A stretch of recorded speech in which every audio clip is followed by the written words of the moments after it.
Parachat Balak. Balak, le roi de Moab, qui va chercher Bilam pour maudire le Ham Israël.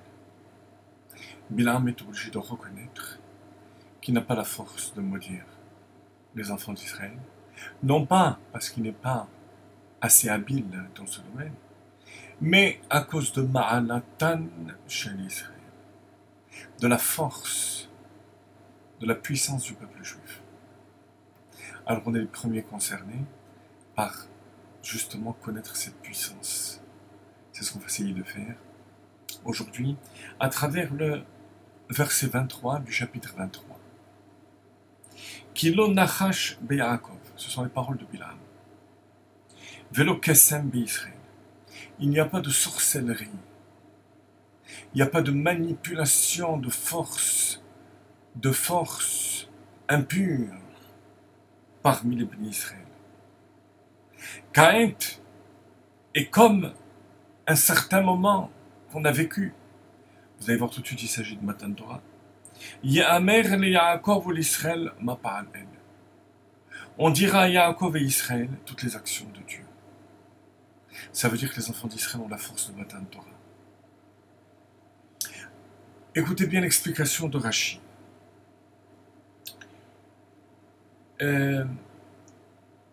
Ka'et Ya'amer le Yaakov.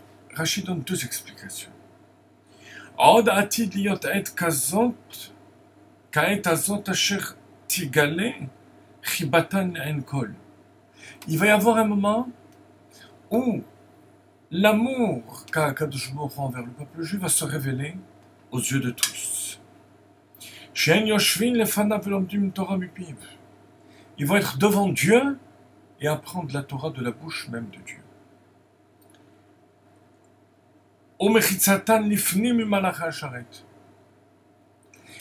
En se trouvant au-delà des anges de service.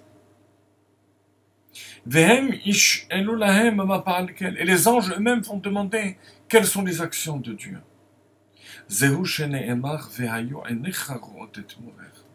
la promesse du prophète Isaïe, chapitre 30, verset 20, que tes yeux verront ton maître.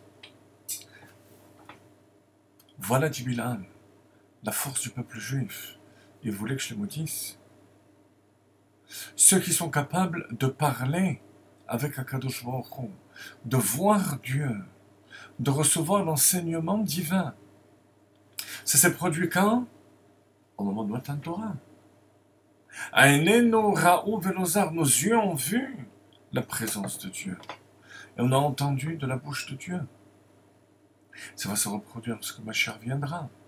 Ça va se dévoiler. Mais même entre ces deux moments de Matan Torah et du don de la Torah et la venue de Mashiach, potentiellement, quand je dis potentiellement, c'est de manière cachée, c'est la force qu'il y a dans les paroles de Torah que chaque juif prononce. Lorsqu'on est en train là de dialoguer, chers auditeurs, de communiquer plutôt, par l'intermédiaire d'Internet et qu'on étudie ensemble la Torah, on est en train de voir Dieu, de communiquer avec Akadosh Baruch Hu. Et Bilam dit, de cette manière, je n'ai aucun impact sur eux. Prenons conscience, chers amis, de la force qu'on possède. Deuxième, et ça c'est la première explication de Rashi. Deuxième explication, Davar Acher, Ya'amer le Yaakov eno lashon atid. On ne parle pas du futur, lorsque Mashiach viendra. Ela lashon hove ena tzrichim lemnachesh vekosem. C'est le présent. Ils n'ont pas besoin de sorciers, de prédictions de l'avenir, de statistiques, de sondages. Tout ça, ce n'est pas nécessaire pour l'âme Israël. Il a un lien direct avec Akadosh Baruch Hu au moyen de ses prophètes. Regardez dans les termes de Rashi. Qui bechol ein shetzech lehamer le Yaakov ou l'Israël ma par Akadosh Baruch Hu ou magzerotav amarom. À chaque fois qu'on veut connaître la parole divine, enan lechashikos elan nemarlem al pi neviehem. Ce sont nos prophètes qui nous disent ce qu'Akadosh Baruch Hu veut de nous. Orim vetomim akidim lahem.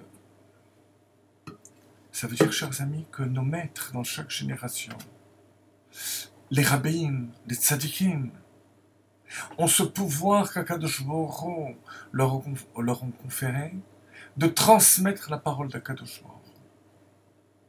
Donc, on ne doit pas chercher à passer par les voies naturelles, matérielles, figées de ce monde. On a cette possibilité de connaître directement la parole d'Akadosh Baruch Hu par nos Nevi'im. Donc, pour résumer, chers amis, ce qui va nous permettre de nous élever au-delà de toutes les forces qu'Akadosh Baruch Hu a données, les forces maléfiques que Dieu a données à Bilham, ce sont deux choses, la Torah et nos maîtres.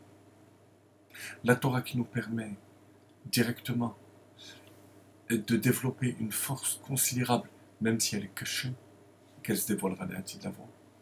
Et notre tzadikim, pour avoir de manière dévoilée cette force au présent.